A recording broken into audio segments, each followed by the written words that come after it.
Bonjour, bonjour tout le monde, on se retrouve aujourd'hui pour une nouvelle vidéo et aujourd'hui ça va être une vidéo consacrée au point de croix et plus spécialement au point compté. Donc qu'est-ce que c'est le point compté? Eh bien je vais vous expliquer dans la vidéo justement. Donc c'est une vidéo en partenariat avec la boutique Paint by Number Day et du coup vous aurez droit à un bon de réduction si vous allez sur la boutique avec mon code que je vais afficher ici, là devant. Voilà, et pour vous faire plaisir sur la boutique, en sachant que l'utilisation est illimitée et que la période de validité, c'est illimité également. Donc 6%, c'est déjà bien à prendre. C'est toujours bon à prendre pour ce genre de petites choses. Allez, on y va. On va sur les mains pour voir de quoi il s'agit. Hop là. Alors, mon petit packaging, donc nous allons réaliser ce petit marque-page. Dans le petit emballage, il y avait deux plaques comme ceci, voilà, de la même taille. Il y en a un que j'ai mis de côté, vous verrez pourquoi. Un petit pompon comme ceci. Il y avait deux aiguilles ultra fines. D'ailleurs, j'en ai cassé une.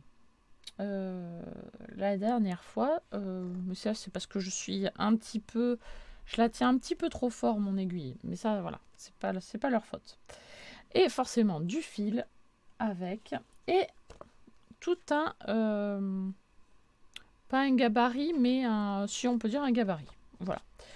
Ou un modèle, un exemple, voilà. Alors le point compté, vous voyez, c'est entièrement vide, donc ce qu'il faut faire, c'est qu'il faut absolument compter tous les points sur notre gabarit, notre petit repère ici, notre petite grille de repère. Donc là, c'est facile. C'est un repère là qui va jusqu'à 30. Et là, par contre, ça va jusqu'à 104. Donc, il faut prendre son temps, il faut être patient. Voilà, c'est le point compté, c'est différent par rapport au point de croix estampillé. Quand c'est estampillé, il y a un dessin qui est carrément imprimé sur la toile et il faut suivre le dessin, tout simplement.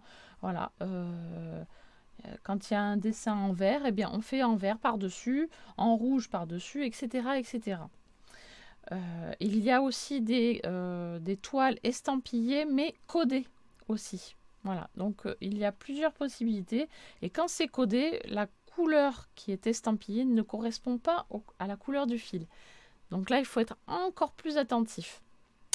Voilà, allez, je vous montre de quoi il s'agit. Voilà, donc on va prendre le fil qui est indiqué sur notre gabarit. Donc là, ils nous disent que c'est la couleur numéro 4.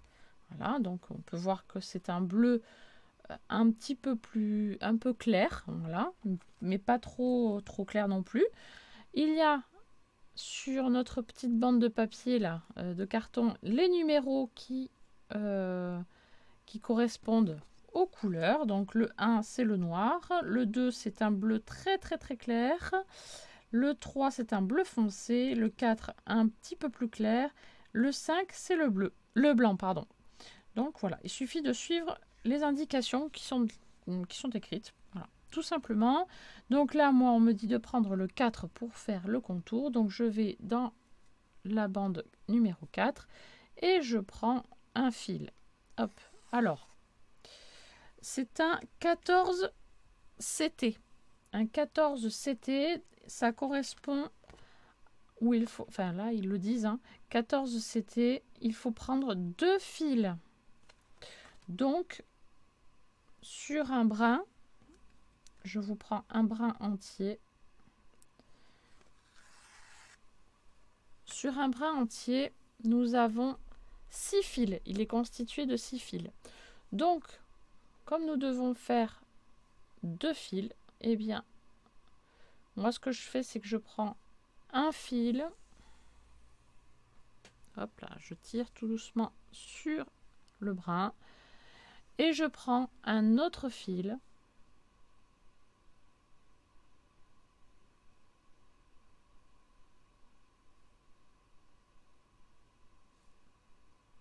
Et je tire. Pourquoi j'en prends pas 2 directement? Parce que généralement, je me retrouve avec un nœud au milieu et c'est la catastrophe. Voilà, tout simplement. Donc je préfère faire un par un. Comme ça, on est tranquille, ça fait pas de nœud. On est plus serein. Pas la peine de se prendre la tête.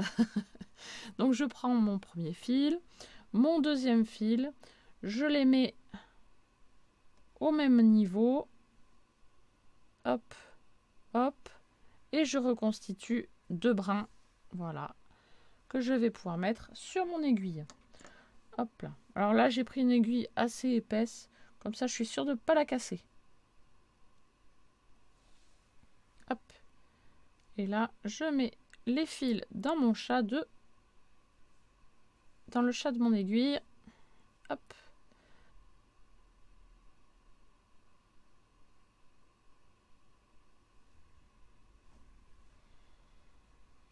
Voilà, bon, alors, une fois que mon fil est en place, eh bien, je vais me positionner sur mon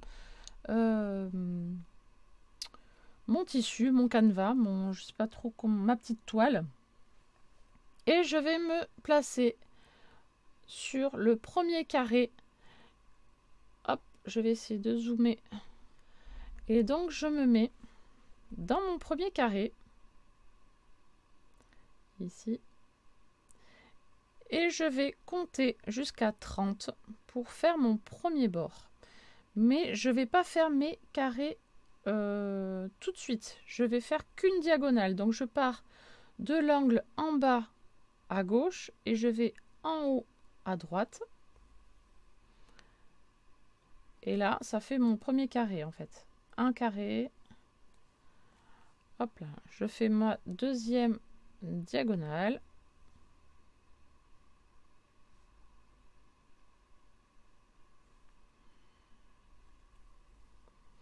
Et je compte 30 petits carrés comme ceci. Alors 2,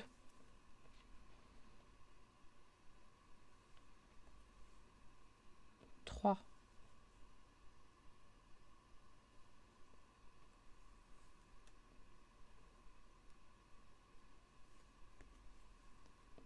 4.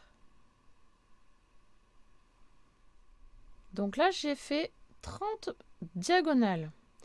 Et là, je vais faire l'inverse. Je vais revenir dans le sens contraire en faisant la deuxième diagonale en partant du carré ici en bas à droite. Et je vais aller planter mon aiguille en haut à gauche. Donc là, je suis en bas à droite. Je vais aller en haut.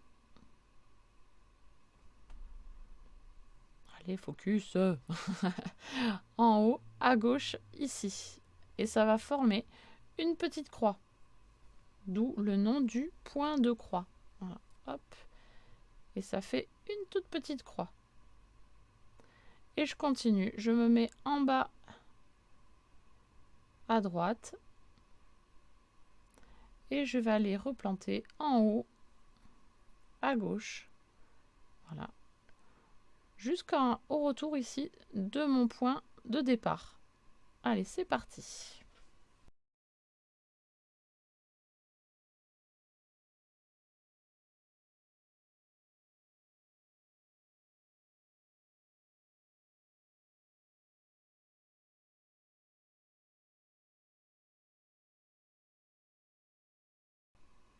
Et voilà notre première ligne de 30 points de croix. Voilà. Dans un sens, puis dans l'autre. Pardon, excusez-moi. Donc, et là, il suffit de faire la même chose avec les 104 points tout le long jusqu'à compter les 104.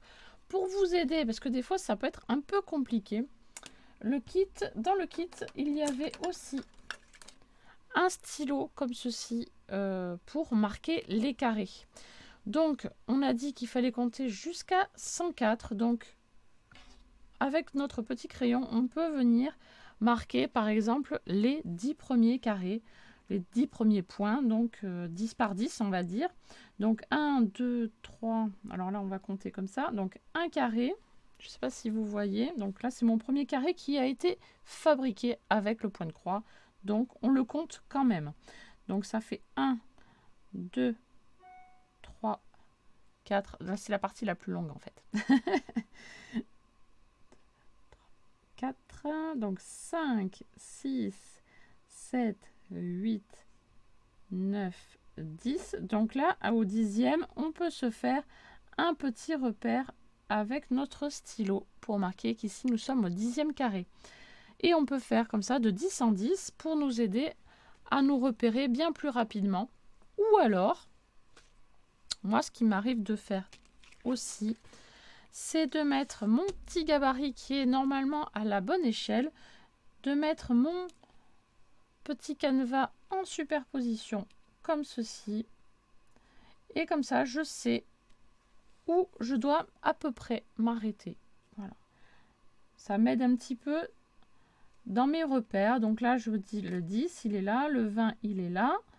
Hop, 30, 40. Ça va bien plus vite. 50, 60, 70, 80, 90, 100. Et après, il ne faut pas oublier qu'il y aura les 4 autres petits points après. Voilà, donc ça, c'est une méthode aussi. Quand c'est à la bonne échelle, évidemment. Allez, je vous montre ce que j'ai fait moi, du coup, sur ma deuxième toile, qui va venir après se mettre à l'arrière. Comme ça, on aura un marque-page recto-verso. Je vous montre ça. Voilà le rendu du marque-page quand il est terminé. Donc là, toute la partie ici, c'est tout ça, c'est le point compté, point de croix, pardon. Tout est au point compté, mais là, c'est tout au point de croix, sauf cette écriture qui est ici, qui est en fait en fil tendu. Et là, par contre, c'est là où ça ne correspond pas du tout à la grille. Donc là, il a fallu que je l'ai fait une première fois, ça ne rentrait pas, le mot était trop grand. Donc, j'ai fait un petit peu au hasard, pour tout vous dire.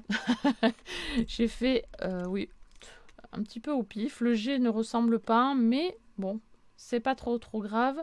Le N, vous voyez là, il y a une petite tige. Hop, je vais vous mettre un peu plus près. Voilà, donc le N, ici, il y a une petite tige. Je ne l'ai pas reproduit parce que sinon, ça allait être collé au I et ça aurait donné un truc un petit peu bizarre. Le G, du coup, j'ai fait style que ça ressemble un petit peu. Et le M, ici, voilà, il n'est pas tout à fait identique non plus. Tout simplement parce que eux, ils ont pris, ils se sont mis à un moment donné au milieu des carrés. Et ça ne correspond pas du tout. On ne peut pas rentrer au milieu des carrés, ça ne rentre pas en fait. L'aiguille ne rentre pas, ça casse. Donc c'est pas possible. Donc j'ai fait un petit peu comme j'avais envie. Voilà. Et ça rend tout aussi bien, je trouve. Voilà, on voit pas de grande différence. Si le D non plus n'est pas le même, j'ai fait comme j'ai pu. Parce que là, il y a une petite pointe vers le bas. Là, j'ai fait tout plat. Mais bon, je trouve que c'est pas choquant. Quand on ne sait pas, après, c'est pas choquant. Voilà ce que ça donne. Je vais faire donc le deuxième. Voilà. Pas en totalité avec vous, parce que sinon, ça va être très long pour vous. Mais si ça vous intéresse, je vous montrerai le marque-page fini dans une prochaine vidéo. Voilà, n'hésitez pas à me dire ce que vous en pensez en barre de commentaires et moi je vous dis à très bientôt pour une prochaine vidéo. Bye bye.